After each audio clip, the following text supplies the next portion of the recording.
Hello, my name is Holly Stockler, and I am Technology Integration Specialist for Yorktown Community Schools. I'm sorry that you were unable to join our fifth grade parent meeting that was held on Tuesday, August the 18th, but I am excited to be able to use this opportunity to share the information that we went over during that meeting. Now, the information that I'm giving you came strictly from the first part, which was focused around technology. Each classroom teacher then shared more information in his or her classroom, so you will need to be sure that you get that information as well. As you know, fifth grade students are the first students in our corporation to be one-to-one with a device and take that device home. This presentation will cover all of the items that you need to know to help support learning with technology with your fifth grade student. Many parents ask, why iPads? The selection of an iPad for a device for a first grade or for a fifth grade student was a process that kind of evolved. If you have older siblings in our district, you may remember that fifth graders used to have this small laptop computers called netbooks. After a couple of years of netbooks, it was decided to change directions with our fifth grade one-to-one device and to go with iPads.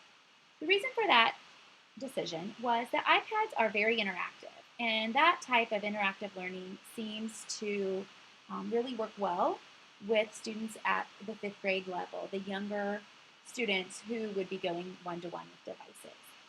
iPads also gave us the opportunity to have students reduce the amount of paper that they were using and heading toward a paperless classroom.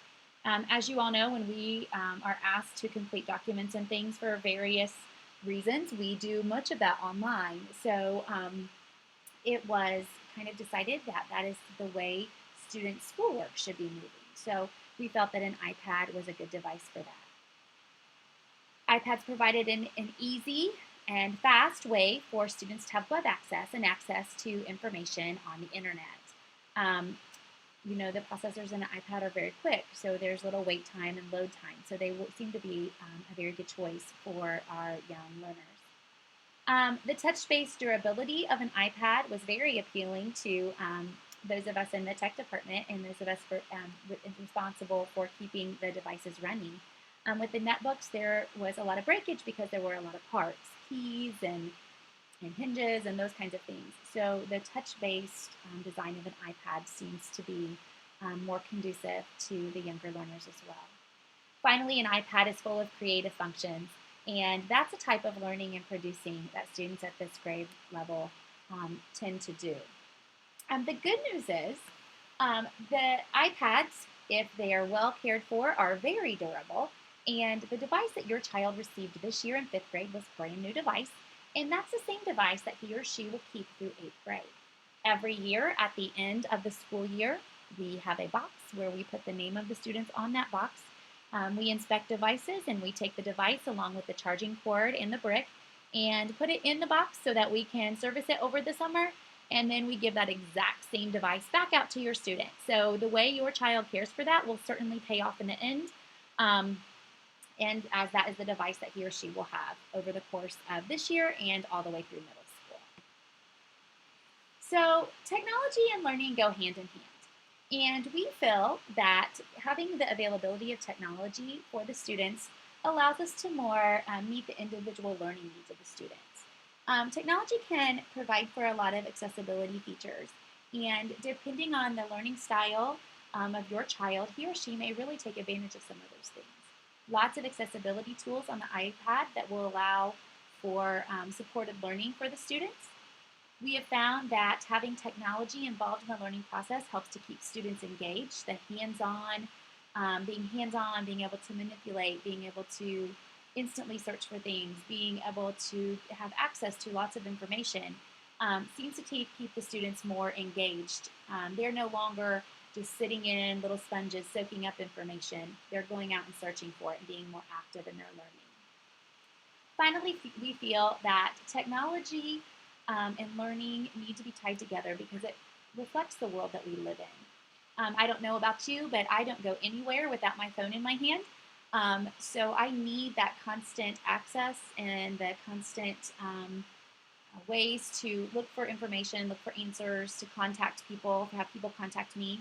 And our students are no different, and they need to learn at a young age how to manage that. And that's our biggest goal in fifth grade is now we have their students are our oldest elementary students, but we still have them in a controlled environment with one or maybe two teachers who can really guide them through the process of how that technology can really have an impact and really benefit them in the learning setting. So you may be interested to know how we manage the iPads and what you and your child need to do on your end to make it work. Um, First of all, I want to reassure you that your child's devices are filtered for appropriateness at all times. When they're here with us, they are on our wireless networks, and we have filters in place that protect your child from going to sites that would contain inappropriate material. Um, we even accidentally, we have sites, filters that block sites that are tagged in certain ways that even may not be bad sites at all, but may imply that they are. So we certainly have a layer of protection here at school. We are able to run diagnostic reports and see what has been searched for on each and every device, and filtering that down even to the student, so we can see exactly what each and every student searches for. And they are searching for inappropriate things, we'll know it, and we can address that and explain why that's probably not the best idea. Our filter will block it. They won't be able to get to it, but we can even still address that because we can still see that it's happening. The good news is our internet filters work at your home as well. So there are devices, and we want to make sure that we're doing everything we can to help you monitor device use. Given when it's at your home, you are somewhat responsible for making sure that your child is doing what he or she should do with any device, be it a home computer, an iPod, or phone, or anything like that at all. But for the sake of our devices, we're helping you by routing our filters to your homes as well. So the monitoring continues here at school, even when the device and the student leaves our campus. Your student may come home and tell you they have to have an iTunes account for their device, and that is not true. We set up our devices to where we can deploy all of the apps that your child needs for class for educational purposes. We can give them everything they need without the use of an iTunes account on their device. That being said, many students like to have an iTunes account logged in on their device so that they can download things of their choosing, different games, different apps, even that they maybe want to use for school use even, and use it. We do not encourage that in any way. We don't tell them that they can't do that. Obviously, fifth grade students are not old enough to obtain an iTunes account on their own and sign in. So we put that responsibility off on you as the parent. If you want to allow them to put an iTunes account on their device, you can certainly set one up or give them yours and have them use that. But then you are responsible for making sure that what they're doing with that is appropriate. And if that becomes an issue at school for the teacher or for other students in the classroom, then we will remove that from the device. We need to be mindful of a couple things. Number one, the purpose of the device, that it's to be used for school and learning purposes. When we get a lot of games on there, two things happen. One, it's very tempting for students to play those games instead of listen in class, so that becomes problematic. Given they need to learn to control that a little bit, but that can be an issue, and it can cause some problems. So if you want to say no to an iTunes account because of that reason, that's good. The second reason being storage space. Devices can only hold so much, and depending on what the teachers are having the students do, if they're having them create a lot of things, produce a lot of things, their storage is going to be filled with projects and things for school. We don't have room for a lot of games and songs and those kinds of things. So again, that iTunes account is in no way required by us. We can give the students everything they need without it. That's a decision that you need to make as a parent and how much you want to take on in helping us monitor those things. There are some responsibilities that students take on in being in a one-to-one grade level. The first being students are required to bring their iPad to school every day. Teachers will count on it being here.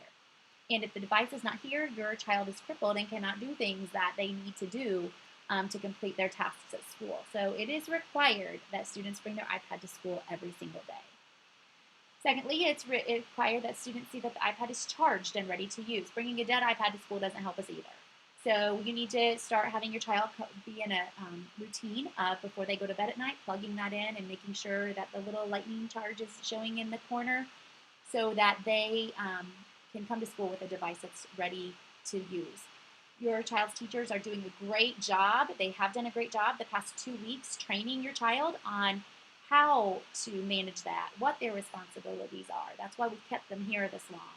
So you just need to be sure that when the device goes home, that you're following through with those same responsibilities on your end as well. There are proper use guidelines, how devices should be used at school, again, mainly for educational purposes in a nutshell. There's also proper care guidelines of how we carry a device, how we transport it to and from school. We like them to be in a backpack, not out free on a bus because they can get hurt. That way, your teachers, again, your child's teachers have covered that with them, so you need to reiterate those. Those were available, those proper use and care guidelines were available. You signed off on them actually during your InfoSnap. Now, I know I have 3 children and we don't always read that carefully, so I get that. So if you need to have a copy of that sent to you again, those are available on the Yorktown website. If you have difficulty finding them, you can just contact me and I'll be sure that you get those. But it's important that knowing how to care for those devices and following through with that is done with your student's device. That being said, you may want to consider purchasing the device protection plan if you have not already done so. It's a $40 charge. It's a protection plan that covers breakage. You have that. There's a whole guideline of what it pays for and those kinds of things, and you can get that information from your from the YES office. Another responsibility that students have in being in a one-to-one grade level is practicing good digital citizenship. Teachers do a great job establishing expectations for educational use, but we know that students are going to interact with other people through their device, that they're going to have the ability to search for different things and go to certain websites. And again, we want to be sure that we're training them how to do that the right way. Teachers provide digital citizenship lessons in class on an ongoing basis. That is part of being in a one-to-one grade level and teaching in that setting. That has to be done. They do a great job with taking advantage of those teachable moments and making sure that students are being able to understand the right way and the wrong way to use those and taking advantage of things that happen in class to teach that as well. As a parent, you have access to monitoring technology use with your students through commonsensemedia.org. That's a great resource for parents and teachers alike to go on and find information that can help you monitor your students on technology. And again, that holds true not just for the technology we send home as part of school, but any technology that your students would have access to at your home computers, phones, iPods, those kinds of things. Strongly encourage you to visit that website to get more information. So iPads is a learning tool. I've told you it's a tool for learning. It's a tool for learning, but how does that work? I wanted to talk to you about some of the things that students do with their iPads. The first of the things is access digital content and instruction in class and collaborate with classmates. Students are doing this this year through our learning management system. Always done it through a learning management system, but we have a new one this year called Canvas. Canvas is taking the place of My Big Campus, and teachers create learning modules for their students, post them to Canvas, and students have access to that. It's great because it's all anytime, anywhere instruction. So when teachers put instruction in there, students can go back and rewatch things and relearn things. It gives the teacher the ability to reteach without actually being there, which again provides for individualized needs there. There's the ability in Canvas for students to participate in discussions with classmates and to get feedback, submit work, and get instant feedback from their teachers on that. So it's a great program. And I'll have some opportunities for parents to see Canvas and learn more about that in the weeks to come. Students use their devices to create basically a show what you know kind of thing. There's certain apps, there's a couple apps here, Explain Everything and iMovie that students use to build presentations in, to show what they're learning in class, to prove that they're learning. When we were in school, we took a lot of multiple choice tests. You might even remember Scantron, those kinds of things. Now students show what they know in a little bit different way. They still take some assessments. A lot of those are online. However, they are asked to create more than we were and create in a digital way. So this is their iPads allow for that. Like I said, there's a lot for so much functionality with the creative aspects. It's a great tool for our younger learners. You may hear your child talk about a program called Alex Math. It's a supplemental self-paced math instruction program. Students test in at a particular level, and then they work to show growth from where they test in at. What's great about Alex is it covers all academic standards in 5th grade as well as the surrounding grade levels. So if your student is a student who needs extra reinforcement on 4th grade standards, it's in Alex. And if your student is, on the flip side of that, needs pushed and challenged, there are 6th, 7th, and 8th grade standards in Alex as well.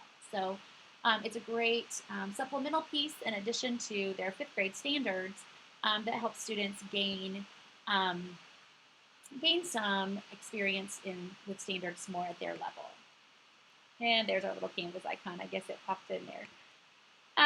Okay, so using iPads at home, your teachers will give assignments at school, and some work will be completed in class, but students might have digital work they need to do at home as well. Do you need home wireless? That is a big question. Do you have to have it? No.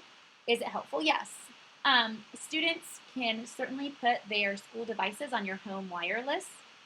Be sure that when you do so, you do not forget our networks so that your student can rejoin when they come back to school every day. You can add yours, but please don't forget ours in the process. If you do not have wireless at your house, there are things that we can do to work around that. You just need to be sure to communicate that with your child's teacher so that he or she knows, so that they can guide them in what they can complete at home offline and what they need to do then to submit it, or what they need to do then to make that up when they're here on campus. So our teachers are great about knowing how to accommodate that. Again, it certainly is beneficial if you have wireless at home to add your device to that system.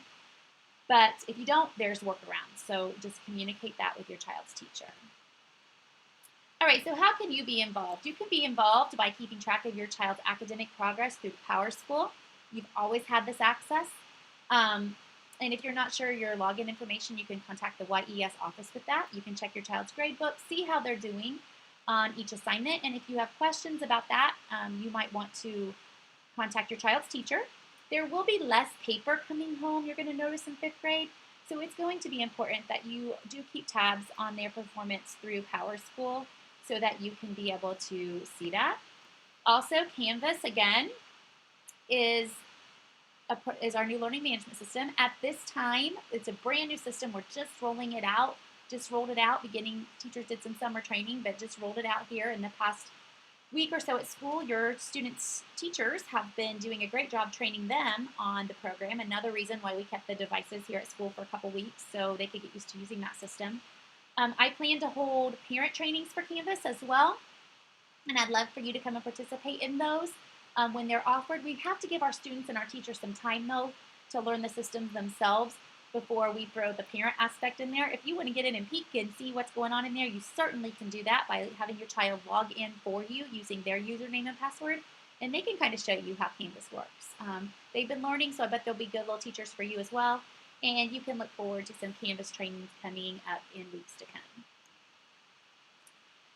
Communicating with technology. There's a couple ways that we communicate with technology. Technology allows us to change the way we communicate a bit.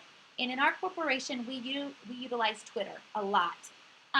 Your child's teachers are going to be asking your children to complete assignments that are digital. And one of the best ways to share digital work is through Twitter. Your child's teacher may have a Twitter account, his or herself. They may also create a Twitter account for their classroom, for their students to post to, so that you can go on and see your students' work, see what's happening, get announcements, and they're going to talk to you all about that in the meetings that they had that followed this meeting. If you obviously weren't able to attend that, you need to get that information from your child's teacher. How is the best way to do that? If they have Twitter accounts, and what those handles are, so that you can keep up with that. In addition to your child's teacher, you may want to follow Yorktown Elementary School, which is YES Yorktown.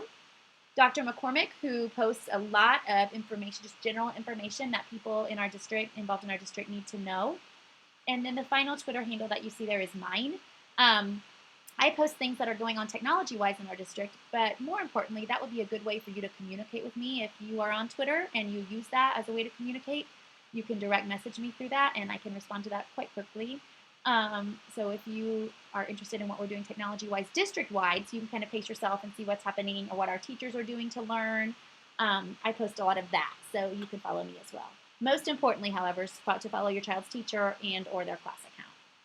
Finally, I think that you should know all students have an email account. It's an internal access only. They can email each other, they can email their teachers can email them, they can email out, but they cannot receive emails from outside sources. That's a way we keep your child safe. So I know you might want, if they ever send you an email, you may want to respond to that. They won't get it. So it's, again, we can't monitor, we can't really monitor who comes in, so we just block all incoming emails in an effort to keep child safe and keep tabs on who's communicating with them. Certainly a safety feature. All right, so if you have any questions about what was covered in this presentation, you can feel free to email me. My email address can be located here at the bottom of this screen. Since weren't able to be there live in person, if there's anything that you're just not sure about, uncomfortable with, or just have a question, or you can just email me and tell me how awesome all this is. That's always great to hear too. You can contact me via that email address. Also, your child's teachers are great sources for information, so don't hesitate to contact them if you have questions as well.